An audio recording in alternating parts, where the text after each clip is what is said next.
Você trouxe a sua Bíblia à casa de Deus? Diga amém. Só 2 pessoas trouxeram a Bíblia, mas eu acredito que você não veio para o culto sem a Bíblia. Pergunta para o irmão que está ao seu lado assim, você veio para o culto sem a Bíblia? É? Nós não podemos jamais se esquecer que a Bíblia faz parte do nosso culto ao Senhor. Então, por isso, trazemos a nossa Bíblia à casa de Deus. Amém? Eu quero ler com a igreja um texto que está em 1 Samuel 17. Um texto muito conhecido por todos, e eu vou ler do versículo 37 ao versículo 47. Quero convidar você a ter muita atenção, se possível interesse, para que a gente possa caminhar numa linha de raciocínio após a leitura desse texto. E eu vou convidar você, à medida que for achando, se colocar de pé para que a gente possa fazer então a leitura. 1 Samuel, capítulo 17, dos versículos 37 ao 47, vamos ler esses 11 versículos. Se você já achou, diga amém. Acompanhe a leitura, por favor. O Senhor que me livrou, quem me livrou? O Senhor que me livrou das garras do leão e das garras do urso, me livrará também desse filisteu. Diante disso, Saul disse a Davi, vá, e que o Senhor esteja com você. Então Saul vestiu a Davi com sua própria túnica, colocou-lhe uma armadura e um capacete de bronze na cabeça. Davi prendeu a sua espada sobre a túnica e tentou andar, pois não estava acostumado àquilo. E disse a Saul, não consigo andar com isto, pois não estou acostumado. Assim tirou tudo aquilo. E em seguida pegou o seu cajado, escolheu no riacho 5 pedras lisas, colocou-as na bolsa, isto é, no seu alforje de pastor, e com a sua tiradeira na mão aproximou-se do filisteu. Enquanto isso, o filisteu, com o seu escudeiro à frente, vinha se aproximando de Davi. Quando olhou para Davi, olhou com desprezo, viu que era só um rapaz ruivo e de boa aparência, e fez pouco caso dele. E disse a Davi, por acaso sou um cão, para que você venha contra mim com pedaços de pau? E o filisteu amaldiçoou Davi, invocando seus deuses. E disse, vem aqui, e darei a sua carne às aves do céu e aos animais do campo. E Davi disse ao filisteu, você vem contra mim com espada, com lança, com dardo, mas eu vou contra você em nome do Senhor dos exércitos, o Deus de Israel, a quem você desafiou. Hoje mesmo, o Senhor, quem mesmo? O Senhor os entregará nas minhas mãos, e eu o matarei e cortarei a sua cabeça. Hoje mesmo darei os cadáveres do exército, filisteu às aves dos céus e aos animais selvagens, e toda a terra saberá que há Deus em Israel. Todos os que estão aqui saberão que não é por espada ou por lança que o Senhor concede vitória, pois a batalha é do Senhor, e Ele entregará todos vocês em nossas mãos. Só até aqui o texto sagrado. Eu convido você que fez a leitura, acompanhou, deixar a sua Bíblia aberta. Vamos orar, vamos falar com o Senhor. Pai amado, nós te agradecemos, Senhor Deus, pela tua misericórdia sobre nós. Agradecemos ao Senhor pelo Espírito Santo. Senhor Deus, sem Ele nada, Senhor Deus, seríamos. E nós te louvamos, ó Pai, pelo privilégio que nós temos de nessa noite podermos nos dirigir em adoração, em oração, e nesse momento, Senhor Deus, abrirmos o nosso coração para aquilo que o Senhor tem a falar às nossas vidas. Não saímos da nossa casa em vão, ajuda-nos, Senhor. Sabemos das lutas, das batalhas, muitas delas que, Senhor Deus, não conseguimos distinguir, discernir Ajuda-nos, Senhor Deus, a não permitir que, ó Pai, nada venha roubar aquilo que o Senhor tem para a nossa vida nessa noite. Cumpra a tua vontade. Que, Senhor Deus, sejamos edificados, fortalecidos, que sejamos, Senhor Deus, orientados, convencidos pelo teu Espírito. É a oração que fazemos e fazemos em o nome de Jesus. E que todos digam amém e amém. Você pode tomar o seu assento, por gentileza. Vai ser projetado para a igreja, para os irmãos, o tema dessa palavra que eu gostaria de compartilhar com você. Nos altos e baixos do que mesmo? A vida tem altos e baixos? Sim ou não? Você já viveu altos e baixos na sua vida? Acho que todos nós aqui já vivemos. Mas eu queria começar essa palavra dizendo para você algo que, ao ler esse texto, me levou a pensar que, de fato, uma ousadia na nossa vida, e que parece ser algo muito importante, necessário, mas, de fato, uma ousadia, ela tem um custo muito alto. Pastor, qual é o custo que tem a ousadia na nossa vida? O custo que tem, muitas vezes, é que nós passamos a acreditar que nós sempre estaremos da mesma forma.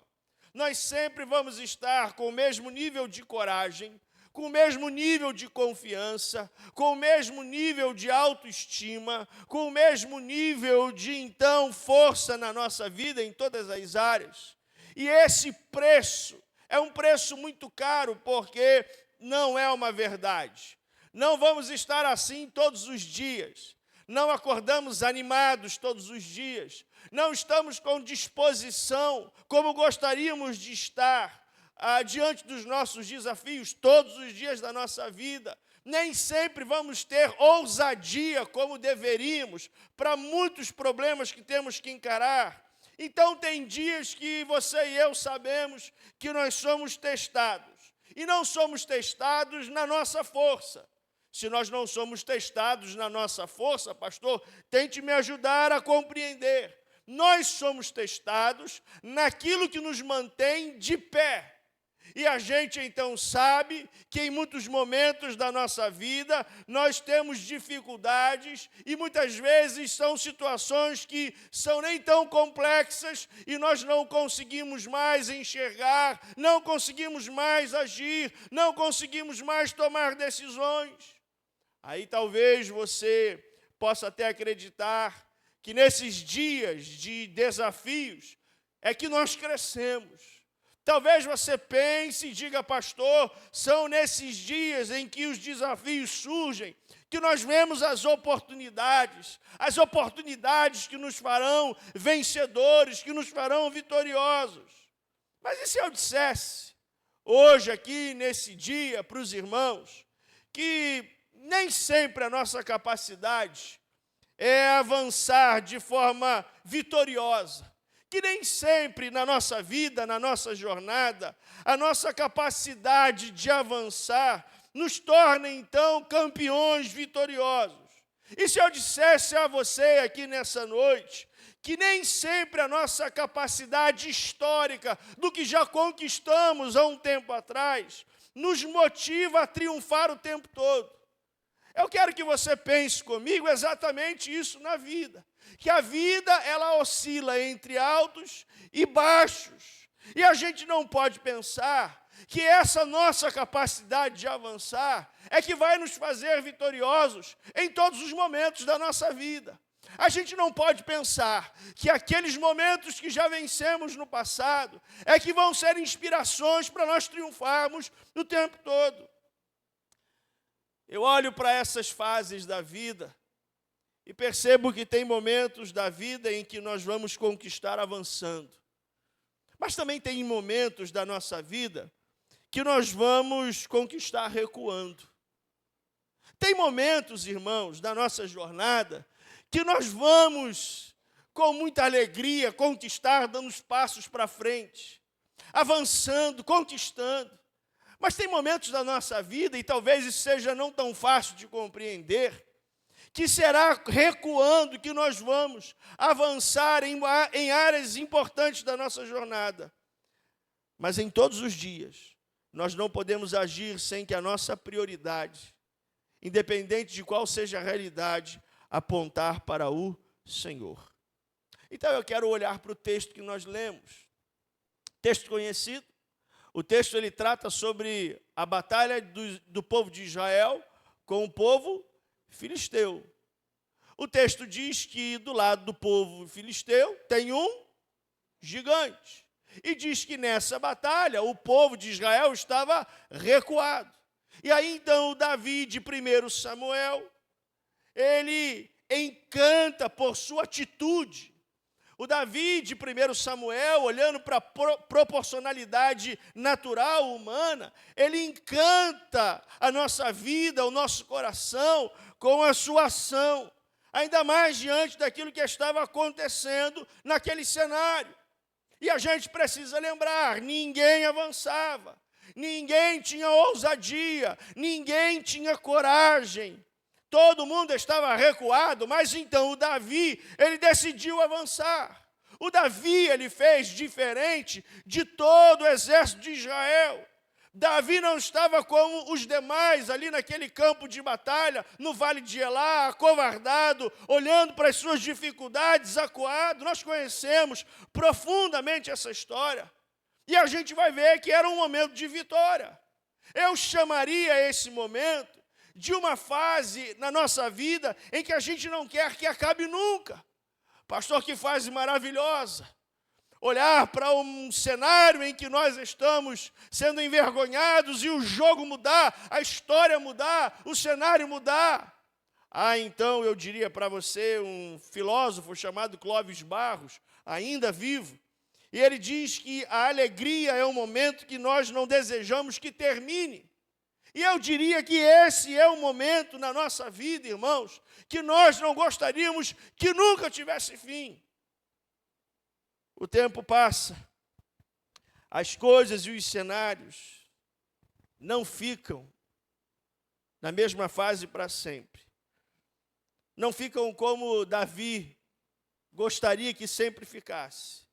E aí então alguém da própria casa do Davi o trai e o empurra para fora do trono.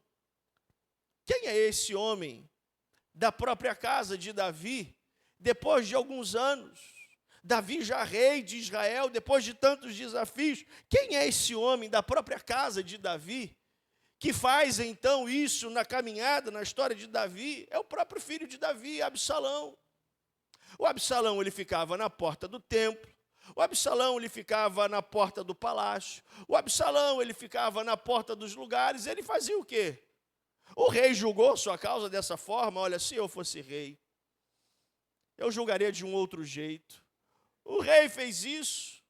O rei agiu dessa forma. Não, o rei não poderia ter feito isso. E aí, então, Absalão foi conquistando o coração do povo, até que então, o Absalão agora ele se encontra como rei daquele tempo, daquela terra. Quem sabe a omissão de Davi fez chegar a esse ponto. Mas o que, irmãos, eu quero discutir aqui nesse instante, não é isso que eu gostaria de frisar, mas é uma atitude de Davi.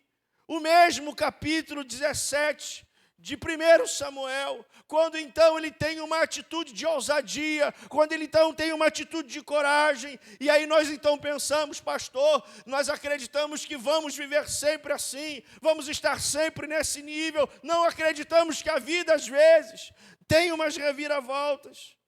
Ele poderia então, olhando para capítulo 17, 1 Samuel, o Davi ele podia ter resolvido aquela situação. O Davi ele podia ter enfrentado aquele problema. Porque o Davi, ele enfrentou algo que ninguém em Israel queria enfrentar. O Davi, então, ele poupou quem não poupou a reputação dele. O Davi agora estava vivendo uma fase que eu, olhando para uma definição do que é felicidade, eu diria que Davi agora está vivendo uma fase que a gente gostaria que acabasse logo. Diferente da fase que nós gostaríamos que nunca terminasse. Que fase é essa, pastor? Davi agora está, junto com o seu exército, saindo de Jerusalém. para não ter mais desgaste com o seu filho, Absalão, e eu gostaria de, nesse momento, pedir a você que acompanhasse uma leitura, que está em 2 Samuel, capítulo 16, a partir do versículo 5. Chegando o rei Davi a Baurim, um homem do clã da família de Saul, chamado Simei, filho de Gerá, ele saiu da cidade, exatamente para acompanhar o cortejo de Davi saindo de Jerusalém. Ele saiu da cidade, proferindo maldições contra ele. Versículo 6. Ele atirava pedras em Davi e em todos os conselheiros do rei, embora todo o exército e a guarda da elite estivessem à direita e à esquerda de Davi. Enquanto amaldiçoava, Simei dizia: saia daqui, assassino, bandido. O Senhor retribuiu a você todo o sangue derramado na família de Saul, em cujo lugar você reinou. O Senhor entregou o reino nas mãos do seu filho Absalão. Você está arruinado porque é um assassino. Então Abisai, filho de Zeruia, disse ao rei: por que esse cão morto amaldiçoou o rei, meu senhor? Permita que eu lhe corte a cabeça. Mas o rei disse: quem é vocês? Que é que vocês têm com isso, filhos de Zeruia? Ele me amaldiçoa porque o Senhor lhe disse que amaldiçoasse Davi. Portanto, quem poderá questioná-lo? Disse então Davi a Abisai e a todos os seus conselheiros: até o meu filho, sangue do meu sangue, procura matar-me. Quanto mais esse benjamita, deixe-no em paz, que amaldiçoe, pois foi o que o Senhor lhe mandou fazer. Talvez, versículo 12, o Senhor considere a minha aflição e me retribua com o bem a maldição que eu recebo hoje. Assim, Davi e os seus soldados prosseguiram pela estrada, enquanto Simei fazia o quê? Ia pela encosta do monte, do lado oposto, amaldiçoando, jogando pedras, jogando terra.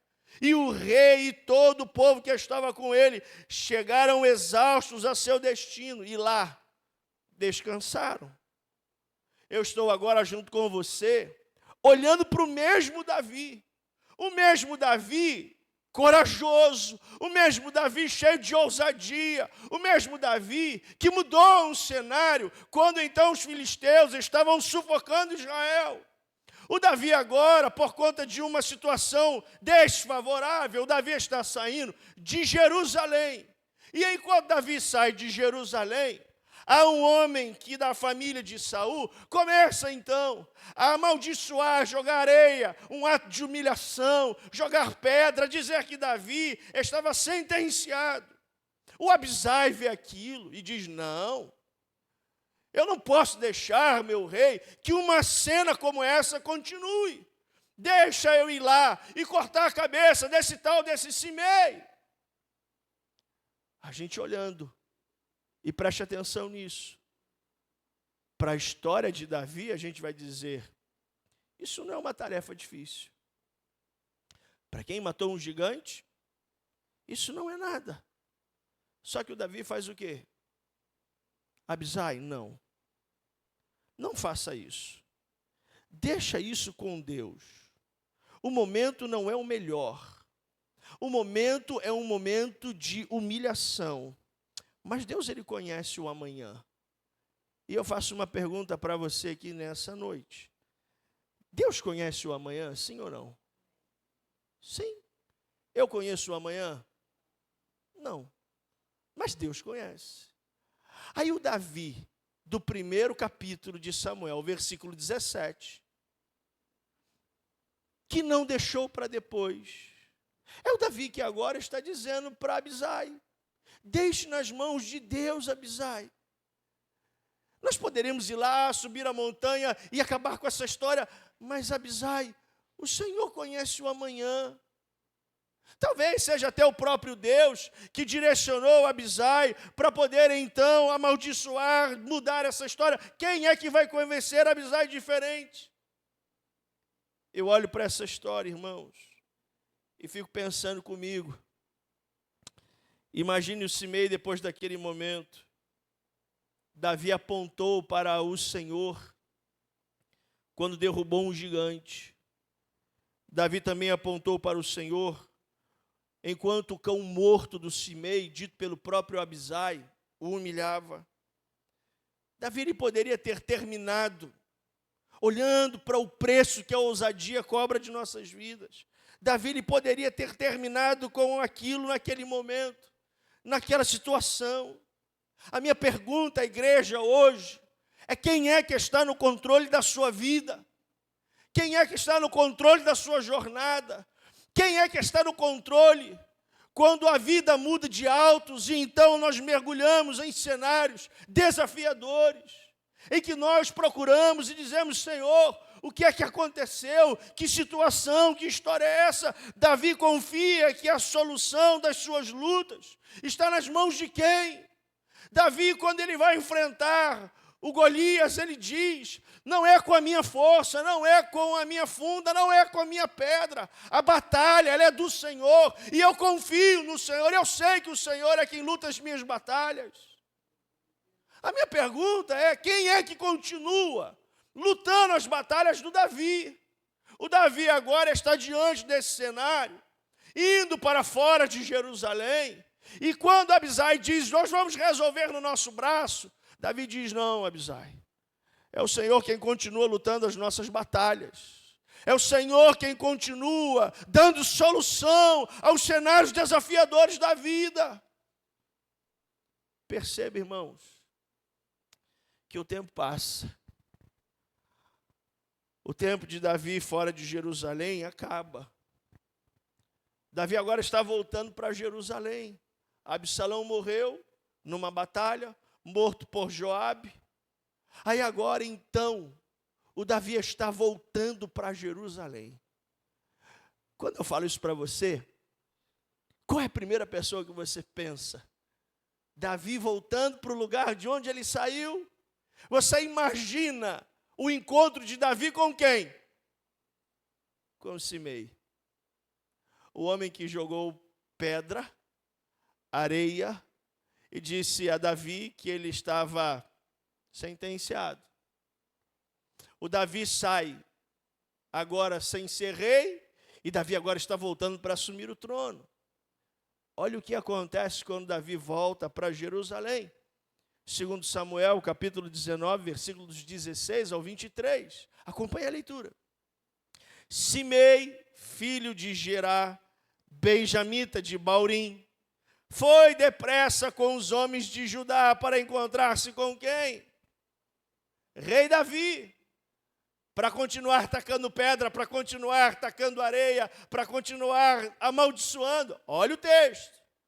Com ele estavam os outros 1000 benjamitas, e também Ziba, supervisor da casa de Saul, com seus 15 filhos e 20 servos. Eles entraram no Jordão antes do rei e atravessaram o rio a fim de ajudar a família real na travessia e fazer o que o rei desejasse. Olha o versículo 18. Simei, filho de Gerá, atravessou o Jordão, e quando viu Davi, ele fez o quê? Ele prostrou-se diante do rei. E ele disse o quê? Que o meu senhor não leve em conta o meu crime, e que não te lembres do mal que o teu servo cometeu no dia em que o rei, o meu senhor, saiu de Jerusalém. Quando Davi está saindo de Jerusalém, ele é o amaldiçoado. Quando ele está voltando, ele é o Senhor. O meu Senhor saiu de Jerusalém. Que o rei não pense mais nisso. Eu, teu servo, reconheço que pequei. Por isso, de toda a tribo de José, fui eu o primeiro a vir ao encontro do rei, meu senhor.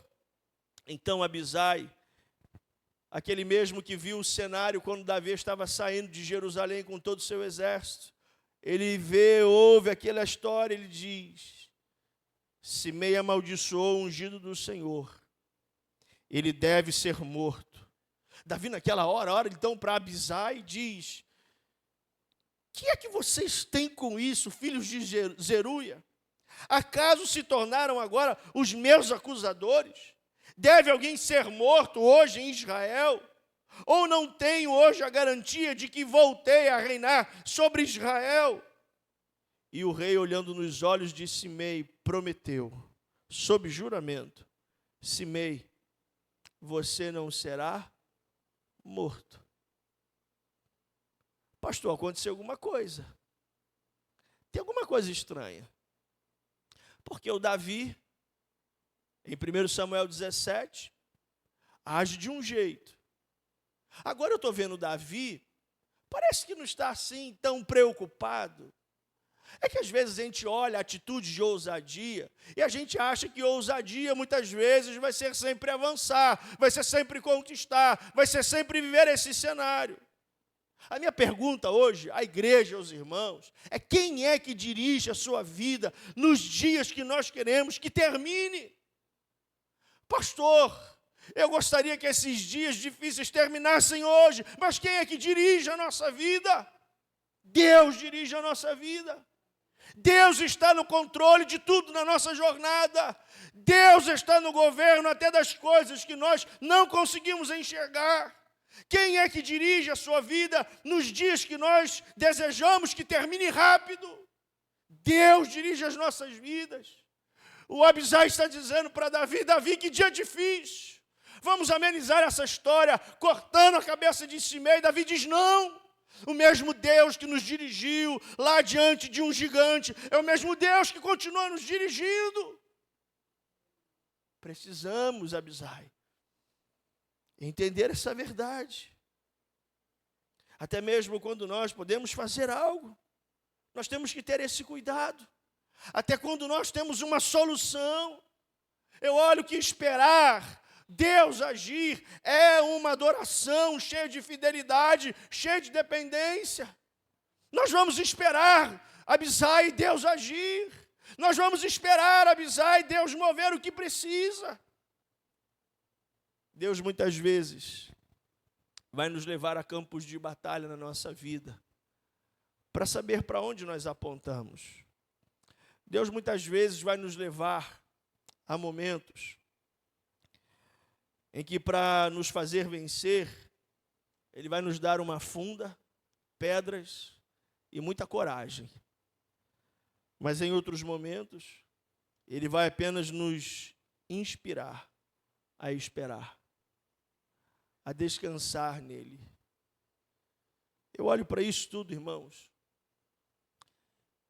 olhando para essas fases de altos e baixos, vejo que não é sobre o momento que nós passamos, é mais para quem apontamos, nos momentos que nós passamos. Talvez você chegou aqui hoje dizendo: pastor, eu tenho tantos desafios na minha vida, desafios que acumulam. Eu quero dizer isso hoje para você: fica tranquilo. Independente de qual for a sua realidade hoje, diga: o Senhor está no controle da minha vida. A minha prioridade hoje não é fazer aquilo que eu posso fazer, não é fazer talvez aquilo que eu gostaria para trazer um resultado, mas é não agir de forma em que Deus não esteja no controle da minha caminhada. E esse é o maior desafio, deixar Deus no controle quando nós temos algo que nós podemos fazer. É o Davi saindo de Jerusalém, abatido, talvez entristecido, decepcionado, cheio de problemas na sua vida, olhando: meu Deus, agora mais uma situação como essa, mais uma pessoa para atacar pedras, mais uma pessoa para amaldiçoar. Olha para Davi, vivendo os altos e baixos. 1 Samuel 17, o camarada surge na história, sai de trás das malhadas e agora é o cara em Israel, ao ponto que traz até ciúme para o tal de Saul. Agora, nesse texto, quando ele está saindo de Jerusalém, a gente até duvida um pouco da ousadia, por conta das situações que ele viveu. Mas o Davi, ele me mostra uma coisa muito importante. Se nós desejamos deixar Deus no controle da nossa vida, nós não podemos ser vítima das nossas emoções. O Davi, que tinha todos os motivos para dizer sim para Abisai, naquele momento, foi o Davi que disse: não, Deus é que está no controle da nossa vida. Eu quero fazer uma pergunta aqui para você. Davi estava triste nesse momento? Sim. Davi estava decepcionado nesse momento? Sim. Davi estava cansado nesse momento? Sim. Muitas vezes o nosso maior inimigo não é o diabo, são as nossas emoções. Não conseguimos raciocinar, elaborar, pensar e nos tornamos vítimas das nossas emoções. Talvez hoje tem muita gente arrancando a cabeça de Simei, fazendo algo que Deus não mandou fazer por conta das suas emoções. Eu vou dizer para você que você também passa por esses momentos que Davi passou. Tem momentos que a gente fica com os nervos à flor da pele. Tem momentos que a gente diz: Senhor, me ajuda. Essa semana eu estava com alguns desafios e eu estava no telefone dizendo para uma pessoa: Deus me dá paciência, porque se me der força... Você já deve ter feito esse comentário também na sua vida. Deus me ajuda, me sustenta diante dessa situação. Não seja vítima das suas emoções. Falei aqui no domingo passado, se não me falha a memória, o diabo continua recrutando pessoas com os corações insatisfeitos. As nossas emoções. O Davi está lá diante de inúmeros momentos dolorosos na sua vida. Mas ele entende que a mudança de cenários muitas vezes passa pelo campo da humilhação. Talvez hoje você está aqui dizendo: pastor, o que eu estou vivendo é muito difícil. É uma dor, é uma situação. O Davi também viveu isso, irmãos. O Davi, antes de voltar para Jerusalém e reassumir o seu reinado, o Davi, ele viveu uma humilhação. Aquilo que muitas vezes Deus deseja fazer na nossa vida, cenários que vão mudar na nossa jornada, a gente precisa aprender a passar pelo campo da humilhação. A gente olha para o capítulo 17, 1 Samuel, e a gente diz: a gente só quer derrubar gigante, a gente só quer vencer desafios, a gente só quer vencer batalhas. Mas quando chega o dia de tomar pedrada, ser amaldiçoado, e diz: não, isso eu não quero, isso não é para mim, isso não faz parte da minha história. Às vezes a gente acha que só vai vencer quem sabe avançar, quem sabe derrotar, quem sabe ter ousadia. O Davi está dizendo: não, tem o dia de derrubar os gigantes e tem o dia de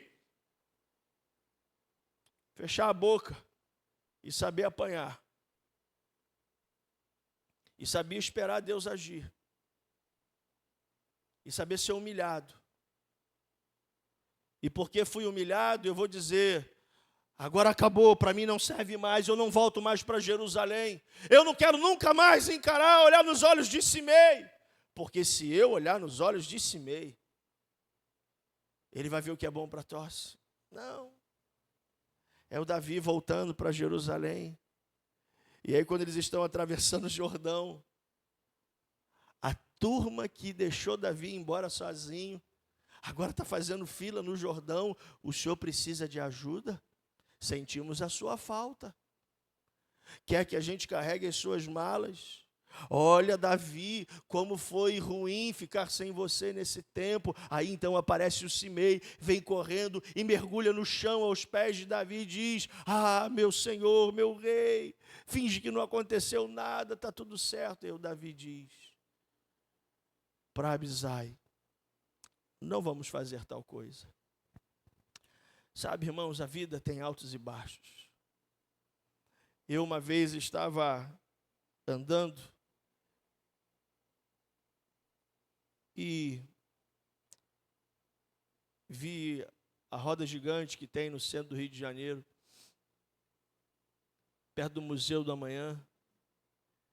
Minha filha estava comigo e eu olhando aquela roda gigante, enorme. Queria entrar, mas ela... Como eu queria que a Luísa gostasse desse negócio de roda gigante, montanha-russa, ela não gosta de nada daquilo. E eu falei para ela assim, filha, vamos na roda gigante. Ela disse assim, tá doido. Falei, se a gente tem certeza da nossa salvação, qual o problema? A gente já está até mais perto, né? Aí eu disse assim, filha, papai vai parar o carro aqui porque eu quero te mostrar uma coisa. Ela, o quê? Está vendo a roda gigante? Numa velocidade pequena, eu disse assim, a vida é assim.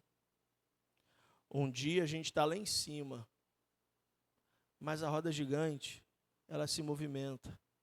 E ela mostra que quem um dia estava lá em cima, de repente está onde?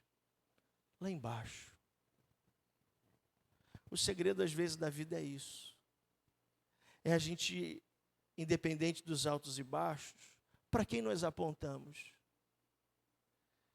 Nós somos grandes, não quando nós vivemos grandes conquistas.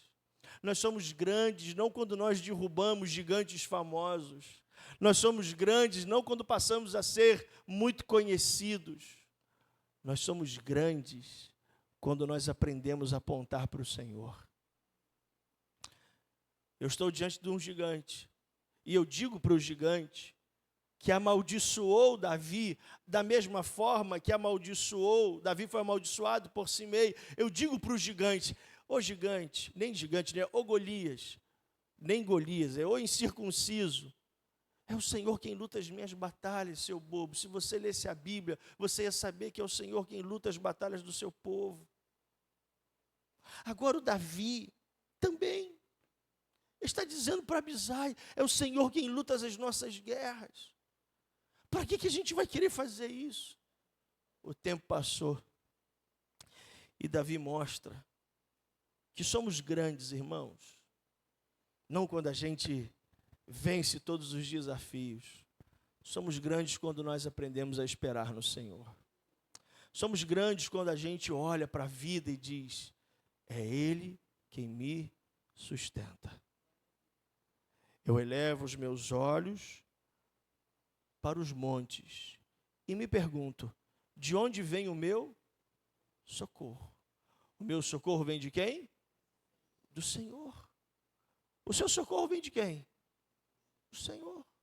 É o Davi dizendo para Abisai, Abisai, Deus ele continua cuidando da nossa vida. A gente está triste, decepcionado, frustrado, abatido. Mas Abisai, é Deus quem continua no governo. Eu estou aqui nessa noite para dizer para você, o ano está começando e aprenda, independente dos altos e baixos, dizer, é o Senhor quem continua no governo da minha vida. Deus me perdoe por muitas vezes ter sido guiado pelos meus sentimentos, pelas minhas emoções. Deus me ajuda para que eu possa aprender que mudanças de cenários passam pelo campo da humilhação. Deus me ajuda a ser grande, não por vencer tudo, mas por aprender a ser dependente do Senhor. É dizer isso, a minha prioridade não é quem eu vou derrotar. A minha prioridade é dizer, Deus, o Senhor continua no governo da minha vida. É dizer, Deus, eu posso até talvez agir e fazer, mas eu escolhi esperar no Senhor. Nos altos e baixos da vida, continue apontando para o Senhor. Seja próximo do Vale de Elá, o lugar da vitória, ou seja, próximo a Baurim, o lugar da humilhação, que você diga, o Senhor está no controle da minha vida. Às vezes a gente diz assim, pastor, mas a cabeça. Eu gosto muito desse momento de Davi, que num momento de dor, de fraqueza, Davi ele não escuta o conselho de Abisai. E isso é muito interessante. Ele não coloca desculpa dizendo, foi por conta do momento que eu passei, que eu vivi. Não. Abisai, Deus continua no controle da nossa vida. Independente do que você esteja vivendo, diga isso. Aponte para o Senhor e diga: Ele continua no controle da nossa vida. Que Deus nos abençoe. Rique abundantemente em nome de Jesus. Eu quero convidar você a se colocar de pé. Enquanto os irmãos do louvor, os diáconos que servirão a ceia,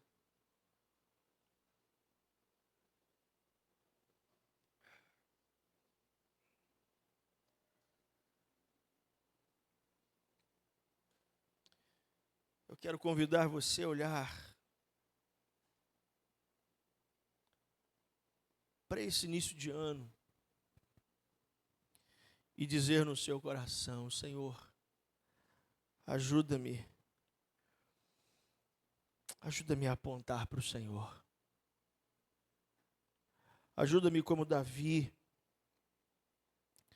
não permitir que as lutas, as fases dolorosas da nossa caminhada, nos incentive a agir de uma maneira errada. Não. Que o meu coração, os meus olhos continuem no Senhor. Pastor, mas eu por algum momento, por conta de inúmeras situações, essa noite, uma noite da ceia do Senhor, é uma noite de nós dizermos isso: Senhor, eu quero voltar a colocar os meus olhos em Ti. Eu não quero viver esse ano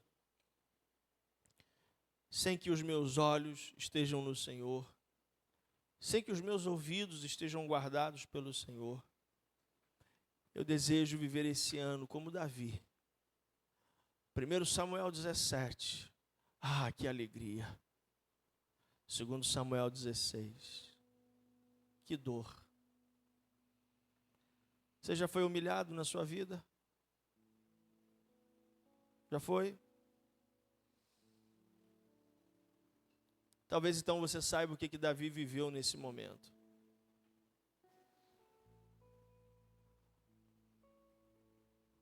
Talvez você saiba o que Davi sentiu. E nesse momento ele disse: eu tenho o Senhor na minha vida e isso basta. Que você saia daqui hoje com essa verdade no seu coração. Eu quero viver 2026. Minha maior vitória não é qual gigante vai cair. A minha maior vitória é continuar com Deus no controle da minha vida. A minha maior vitória é continuar apontando para o Senhor e dizendo: Ele continua cuidando, Ele continua no governo, Ele continua sendo a minha prioridade. Que você saia daqui hoje com essa verdade no seu coração. Que você saia daqui hoje dizendo: eu quero colocar os meus olhos em Cristo Jesus. Eu quero descansar nessa verdade. Eu quero confiar, somente confiar no Senhor. Quantos de nós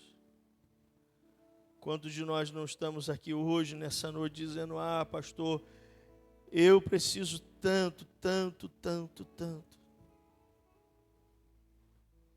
Preciso tanto colocar os meus olhos no Senhor. Eu preciso tanto descansar no Senhor. Faça isso.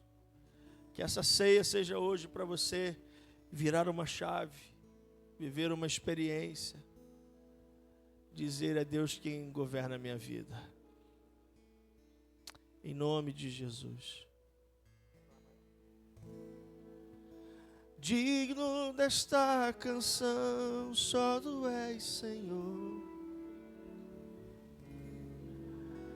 Digno do meu louvor, só Tu és, Senhor. Digno da minha vida, Tu és, Senhor. Oh, eu sou Teu.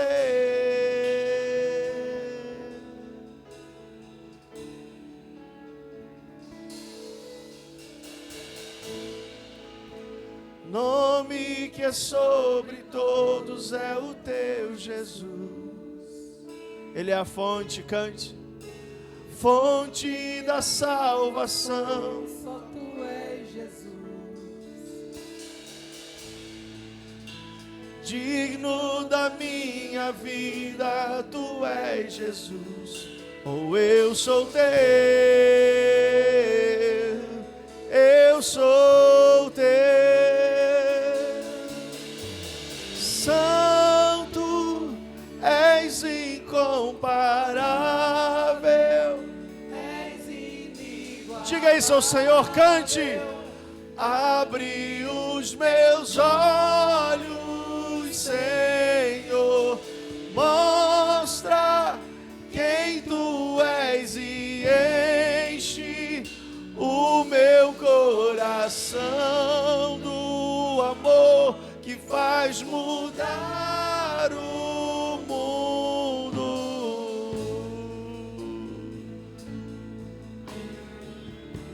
Eu preciso de ti, Senhor Jesus.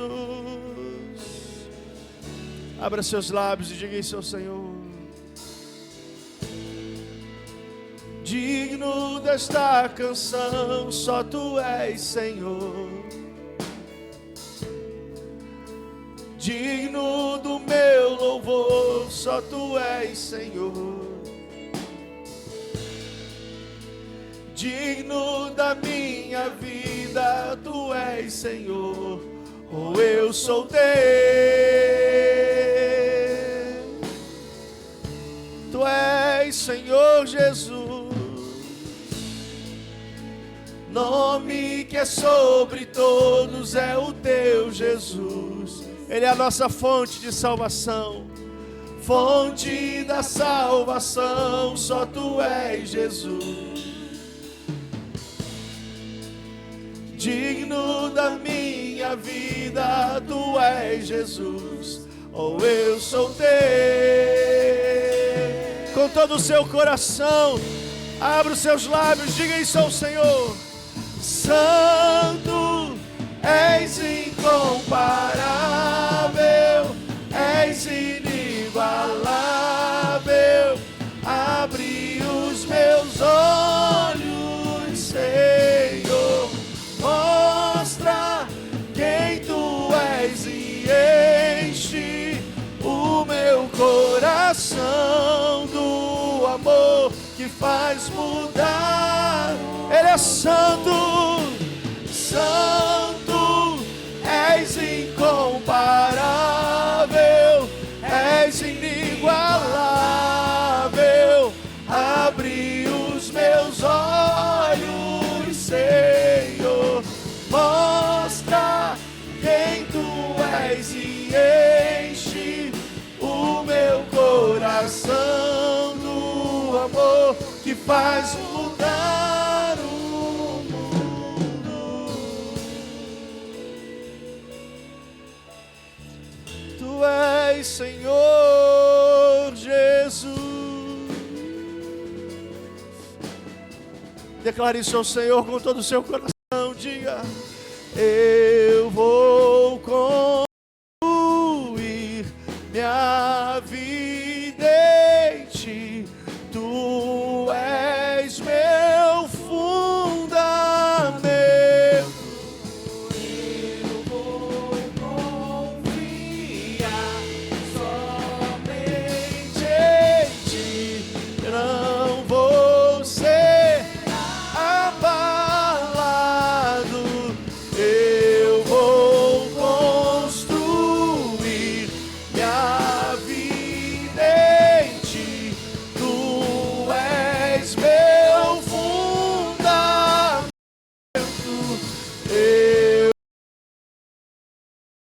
ia somente em ti. Não vou ser abalado. Santo, és incomparável, és inigualável. Abre os meus olhos, Senhor.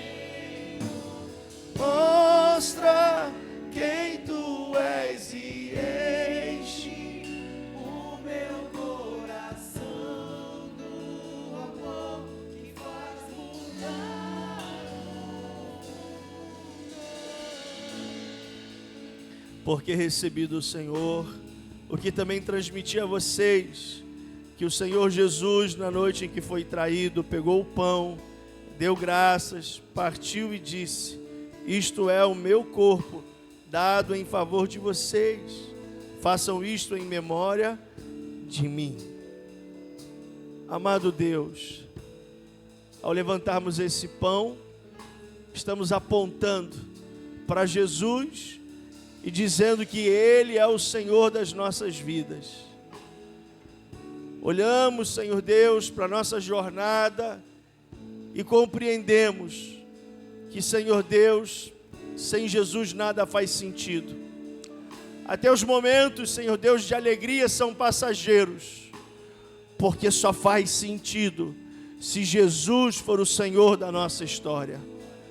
E nós oramos nesse momento, em memória do Senhor, ao levantarmos esse pão, Senhor Deus, compreendemos que o Senhor Jesus, ó Pai, o pão vivo que desceu do céu, nos ensina, nos inspira, que devemos, Senhor Deus, lutar por aquilo que é eterno, não por aquilo que é terreno e passageiro.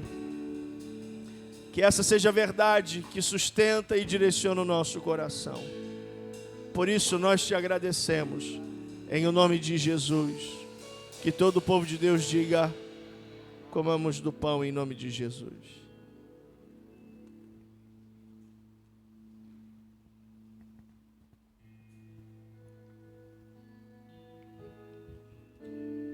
Da mesma forma, depois de ter comido o pão, ele pegou o cálice e disse: este cálice é a nova aliança no meu sangue.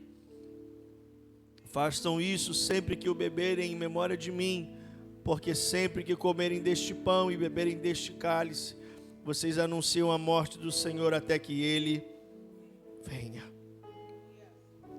Obrigado, Senhor Deus, pelo teu sangue derramado na cruz do Calvário, pela sua obediência, a sua fidelidade. Nesse momento, o Senhor não olhou para quem merecia, o Senhor não acolheu os preferidos, o Senhor se entregou por toda a humanidade. Perdoa-nos, Senhor, por muitos dos pensamentos que temos, por muitas das vezes, ao invés de olharmos para Jesus, olharmos para as circunstâncias. E assim, então, Senhor Deus, levantamos esse cálice, para que não seja apenas, Senhor Deus, uma fala, fazer em memória do Senhor, mas dizer ao nosso coração que Jesus continua sendo a nossa inspiração de obediência e fidelidade. Ajuda-nos, Senhor Deus, a termos um coração como o do Senhor. Ajuda-nos, Senhor Deus, a ter um pensamento que agrada ao Senhor. Ajuda-nos, Senhor Deus, a ter caminhos agradáveis a Ti. Nós oramos e que seja, Senhor Deus, o desejo do Senhor na nossa vida até a sua volta, em nome de Jesus. Que a igreja do Senhor diga amém. Bebamos todos do cálice.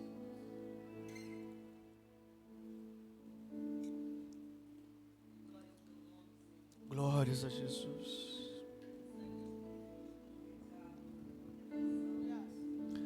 O Senhor olhou para você.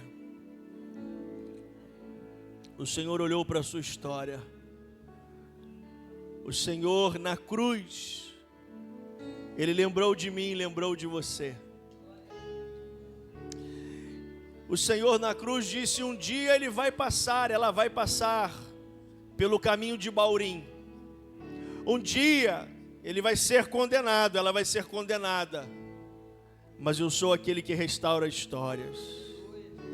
E na cruz do Calvário, Jesus disse: vai chegar o tempo de tudo novo ser vivido através de Cristo Jesus. Nós te agradecemos, Senhor, em nome de Jesus. Diga: eu vou construir minha vida em Ti. Não és meu fundamento,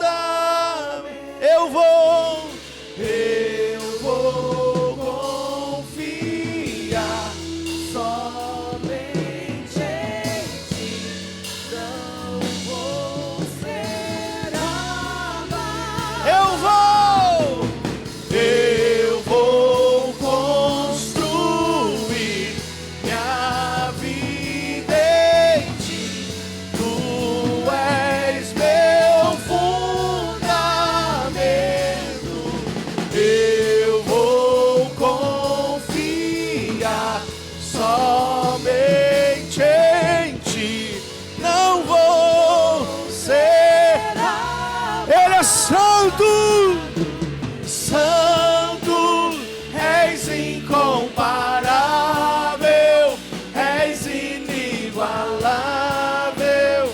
Abri os meus olhos, Senhor, mostra quem tu és e enche o meu coração do amor que faz mudar. Cante mais uma vez, Ele é santo, Santo, és incomparável, és inigualável. Abre os meus olhos, Senhor, mostra quem tu és e enche o meu coração do amor que faz mudar o mundo. Dê o seu melhor aplauso ao Senhor. Ele é maravilhoso, digno de todo louvor, Jesus. Glória a Jesus, glória a Jesus. Eu queria, antes de terminar esse culto, queria agradecer os irmãos, agradecer de todo o meu coração. Ontem nós fomos surpreendidos com uma notícia, comentei que hoje de manhã na igreja, uma prima minha, por parte de mãe, que tem a mesma idade que eu, sofreu um AVC, e isso foi um susto, foi imediatamente hospitalizada, pedi oração ontem, muitas pessoas disseram que estariam intercedendo, orando. Hoje à tarde eu estive falando com o filho dela, e ele disse para mim, dizendo: primo, ela não está com nenhuma sequela, graças a Deus, vai continuar fazendo as avaliações para em breve ter alta. E eu quero agradecer aqui você que nesse tempo pôde orar, lembrou-se, sem dúvida sua oração, junto com a de muitos outros irmãos, foi respondida, para a glória, para a honra do Senhor. E também pedi à igreja, hoje de manhã, eu estava com um propósito no coração, de orar pela irmã Marina, que vai ter filho agora, nesse mês de janeiro, e hoje de manhã acabou passando despercebido. Entrei em contato com ela, ela disse: pastor, não tem problema não, próximo culto, se Deus quiser, vai dar tempo de orar antes da neném nascer. Mas eu queria pedir a você que estivesse orando. A gente sabe que tudo que envolve saúde é sempre muito delicado, né? Hospital. E eu tenho um conhecido que, infelizmente, comentei aqui na igreja, por conta de algumas dores, foi fazer exame, descobriu que está com câncer nos ossos, metástase, e aí então foi para o centro de tratamento intensivo, e lá então, depois de algumas semanas, acabou indo para o quarto, fazer transfusão de sangue, e aí então pegou uma bactéria, e agora está com sepsemia, infecção generalizada. E eu estava dizendo, a gente achando que o problema seria o câncer, mas às vezes o problema é até o sistema de segurança, de saúde que nós vivemos no nosso país. Que você esteja orando pelo seu irmão aí que está do seu lado, orando pela sua igreja, orando pela sua liderança, para que a gente possa continuar apontando para o Senhor e dizer: é Ele que continua sustentando a nossa vida. Amém? Feche os seus olhos. Que o grande amor do Deus Pai, as ricas consolações do Espírito Santo e a presença do amado Jesus seja sobre cada vida, cada história, cada família, cada casa aqui representada, onde for e quando for, desde agora e para todos, sempre que a igreja do Senhor diga.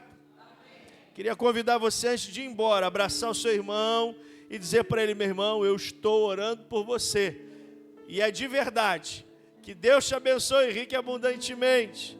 E até o próximo encontro, em nome de Jesus. E uma excelente semana na presença do Senhor.